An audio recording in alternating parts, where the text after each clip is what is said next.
ಇಲ್ಲಿಯವರೆಗೂ ತುಂಬಾ ವಿಧದ ಪೂಲ್ಸ್ ನ ನೋಡೇ ಇರ್ತೀರಾ ಅಂಡ್ ಕೆಲವನ್ನ ಎಕ್ಸ್ಪೀರಿಯನ್ಸ್ ಕೂಡ ಮಾಡಿರ್ತೀರಾ. ಆದ್ರೆ ಈಜಿಪ್ಟ್ ನಲ್ಲಿ ಇರೋ ಈ ಪೂಲ್ ಮಾತ್ರ ಈ ಎಲ್ಲಾ ಪೂಲ್ಸ್ ಗಿಂತ ಡಿಫ್ರೆಂಟ್ ಅಂಡ್ ಪರ್ಟಿಕ್ಯುಲರ್ ಆಗಿ ನೀವೇನಾದ್ರೂ ವಾಟರ್ ಸ್ಪೋರ್ಟ್ಸ್ ಅಲ್ಲಿ ಇಂಟ್ರೆಸ್ಟ್ ಇರೋರಾದ್ರೆ ಈ ಪೂಲ್ಗೆ ಹೋಗ್ಲೇಬೇಕು. ಅದೇ ಈ ಸಿವಾ ಓಯಾಸಿಸ್ ಪೂಲ್.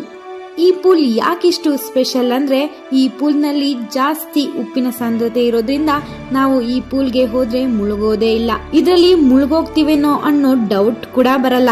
ಯಾಕೆ ಅಂದ್ರೆ ಈ ಸಾಲ್ಟ್ ಪೂಲ್ ನಲ್ಲಿ ಸಿಂಪಲ್ ಆಗಿ ಮೇಲೆ ತೇಲ್ತಾನೆ ಇರ್ತೀವಿ.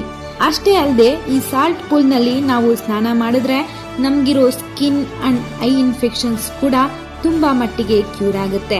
ಈ ವಿಡಿಯೋ ಕ್ಲಿಪ್ ನಲ್ಲಿ ನೀವೇ ನೋಡ್ತಿದ್ದೀರಲ್ಲ, ಈ ಪೂಲ್ಸ್ ಅಲ್ಲಿ ಮನುಷ್ಯರು ಹೇಗೆ ತೇಲ್ತಾ ಇದ್ದಾರೆ ಅಂತ ನೋಡಕ್ಕೆ ತುಂಬಾ ಅಮೇಜಿಂಗ್ ಆಗಿದೆ ಅಲ್ಲ. ಈ ಫಿನಾಮಿನಾನ ನಾವು ಇಲ್ಲೇ ಅಲ್ಲದೆ ಡೆಡ್ ಸಿ ಅಲ್ಲಿ ಕೂಡ ನೋಟಿಸ್ ಮಾಡಬಹುದು.